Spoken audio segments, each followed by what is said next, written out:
Почитувани граѓани на Република Македонија и на Република Албанија, почитуван премиер Еди Рама и мој добар пријател, почитувани представници на медиумите, дозволете прво да го изразам своето задоволство што сум присутен на оваа историска заедничка владина седница која што се држи за прв пат помеѓу Република Македонија и Република Албанија. И навистина оваа седница отвара ново поглавје на билатералните односи помеѓу двете наши пријателски земји. Ова е повеќе за нас од порака во регионот. Пораката значи дека одговорните политички раководства на Република Македонија и Република Албанија ја добија чест од своите граѓани да ги водат државите, но одлучија да предводат напред без предрасуди. Носиме одлуки храбро затоа што сме чисти пред себе и пред граѓаните. Работиме искрено, транспарентно и отворено. Работиме да го подобриме квалитетот на животот на граѓаните во нашите земји и за добра и безбедна иднина на нашите држави во евроатлантското семејство. Европските и НАТО интеграции не се само политичка определба, туку економска потреба за граѓаните на нашите две држави. Затоа работиме на двете полиња.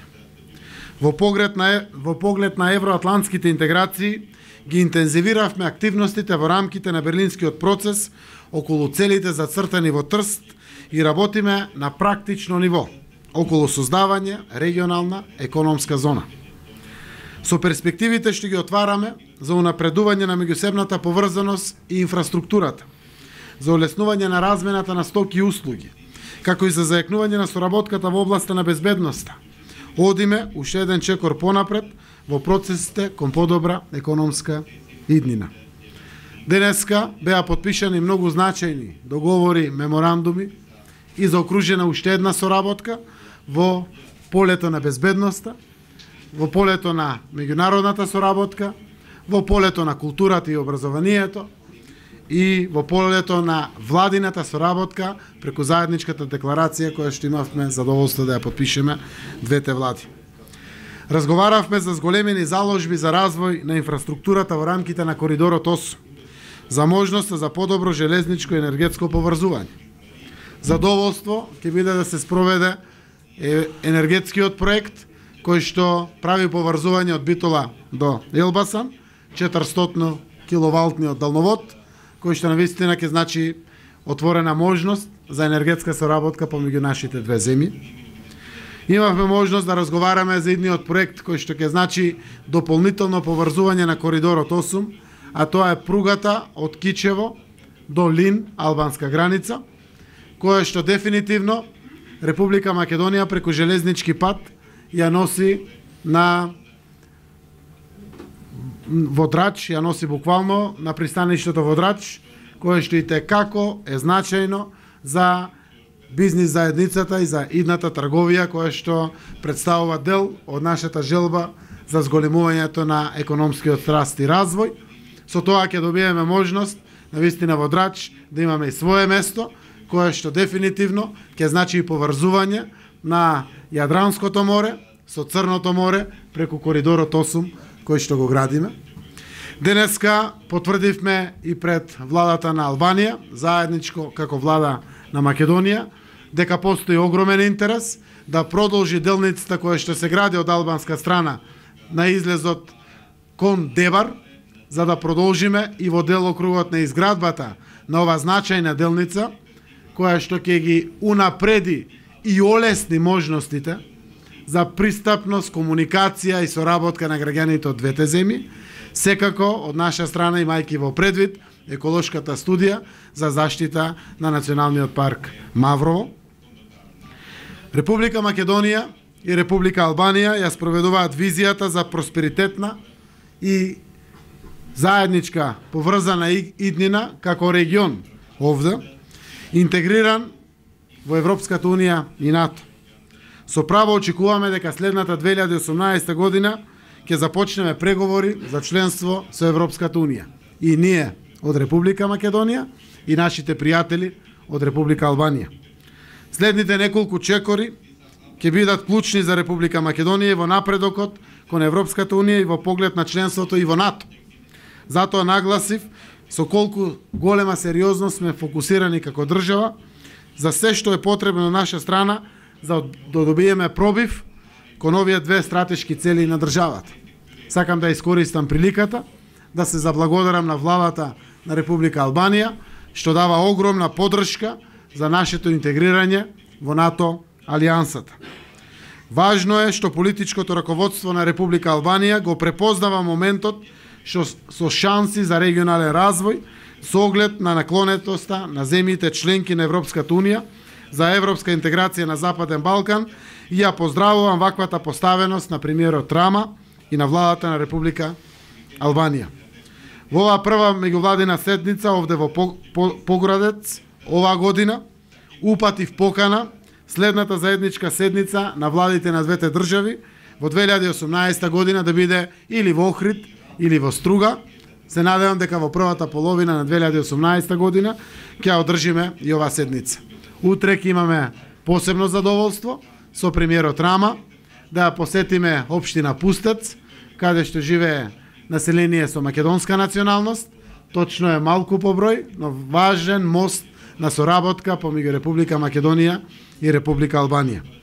Постои подготвеност, почитувани граѓани, да продолжиме да работиме заедно, користејќи ги сите можности за напредок на нашите односи и претварајќи ги во предизвици за прогрес на граѓаните на двете земји.